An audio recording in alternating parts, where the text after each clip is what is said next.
You meet someone, and suddenly, it's everything. You can't stop thinking about them. You replay every text, every glance, every small moment. You feel this pull, almost magnetic, like your whole world has quietly rearranged itself around this one person, and people around you say, slow down. You just met them, but you can't explain it, because for you, it doesn't feel like too much. It feels like the most alive you've been in a long time. Sound familiar? If you've ever been told that you love too hard, or that you fall too fast, or that your feelings are somehow excessive, this video is for you.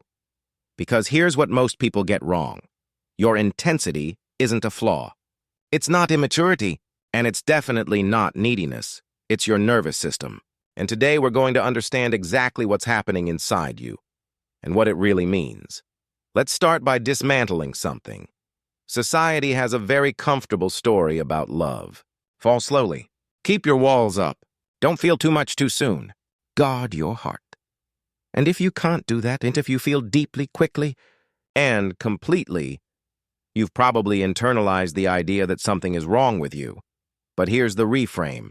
Emotional intensity in love isn't a bug. In many ways, it's a sign of a highly calibrated, deeply responsive nervous system. Think about it this way. Some people walk into a room and barely notice the details. Others walk in and immediately sense the temperature, the mood, the tension between two people in the corner, the specific way light is falling through the window. They're not imagining things. They're just wired differently. And when those same people fall in love, they don't fall a little. They fall completely. Because their emotional processing system doesn't do halfway. Let's get into the science. Don't worry. I'll keep it human. When you experience intense romantic feelings, your brain releases a cascade of neurochemicals. We're talking about dopamine, norepinephrine, and serotonin, the classic love cocktail. But what makes some people experience this cocktail more intensely than others? First, dopamine sensitivity. Some people have a nervous system that is more reactive to dopamine, the neurotransmitter associated with reward and anticipation.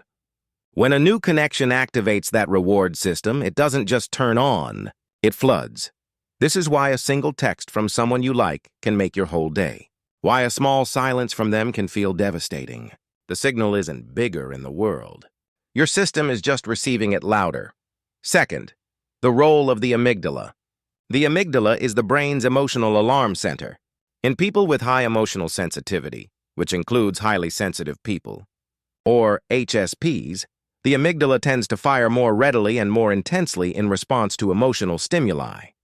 That means love doesn't just feel like an emotion.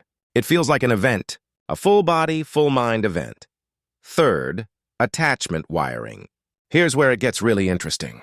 Your early experiences with caregivers, the way your needs were met, or weren't, literally shaped the neural pathways you use to process intimacy and connection today.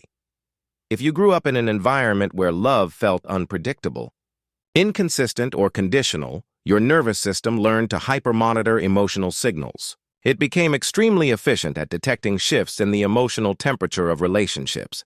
That hypervigilance can look, on the outside, like falling too hard. But inside, it's your system trying to stay safe, stay connected, and never miss a signal. Okay, so now you understand the why, but knowing isn't enough. Let's talk about what to actually do with this. The first thing you can do is name what you're feeling specifically. When intensity spikes, most people do one of two things. They either act on it immediately, send the long message, make the grand gesture, or they suppress it completely, shut down, pull away. Neither works. Instead, try this. Pause and name what's happening inside you with precision. Not just I feel a lot, but I feel a longing to be reassured. I feel excited and slightly terrified. I feel like I need to know this connection is real. Specificity gives you a moment of distance from the feeling. It activates your prefrontal cortex, the rational, deliberate part of your brain, and gives you back some agency. The second thing, distinguish between signal and story. Your nervous system picks up signals, but your mind weaves those signals into stories. Someone doesn't text back quickly on signal. They're losing interest.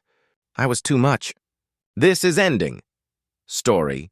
Practice asking yourself, what do I actually know right now? And what am I adding to it? This isn't about dismissing your feelings. Your feelings are real, but the narrative you build around them may not be.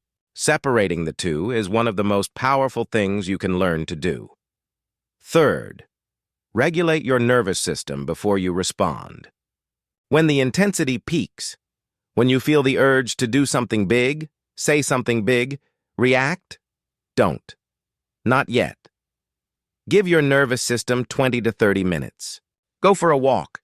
Breathe slowly. Do something physical. Let the neurochemical storm settle. This isn't repression. It's regulation. And from that regulated place, you can still feel deeply, but you choose how you express it. And fourth, anchor yourself in your own life. One of the most destabilizing things about intense love is that it can pull you away from yourself. Your entire identity starts to orbit around one person. This is where identity work matters. Keep your friendships. Keep your creative projects. Keep showing up for the things that matter to you outside of this relationship. Not because you care less, but because you care more wisely. Before we go further, I want to name something important. For some people, especially those with ADHD, BPD traits, anxious attachment, or trauma histories, emotional intensity in relationships is amplified even further. This isn't something to be ashamed of, but it is something to be aware of. If you find that your emotional experiences in relationships are causing you significant distress, repeated patterns of pain, or difficulty functioning, please consider working with a therapist who specializes in attachment or emotion regulation. What I'm describing today is the spectrum of emotional intensity, from high sensitivity to more complex patterns. Knowing where you fall on that spectrum is genuinely useful information. Also worth naming, intense feelings aren't always accurate feelings. Intensity is not the same as depth. Speed is not the same as genuine connection. A feeling can be overwhelming and be pointing you in the wrong direction. The goal isn't to feel less, it's to feel clearly. Here's something I want you to really hear. You were not built wrong. The fact that you feel love so deeply, that you give it so completely, that a connection can light up your entire world, that is not a character flaw. That is a form of aliveness that many people spend their whole lives searching for and never quite find. Yes, it comes with costs. The lows are lower, the silences are louder. The uncertainty is harder to sit with, but it also means that when you love fully, presently, with your whole self. The work isn't to become someone who feels less. The work is to build enough inner stability that your depth becomes a gift to yourself and to the people lucky enough to be loved by you. So let's bring this together. Your intense feelings in love are not a malfunction. They're a feature of a nervous system that is deeply attuned, highly responsive, and built to feel. What you can do? Name your feelings specifically. Separate signal from story. Regulate before you respond. Stay anchored in yourself. You're not too much. You've just never been given the right framework. Take care of yourself. I'll see you in the next one.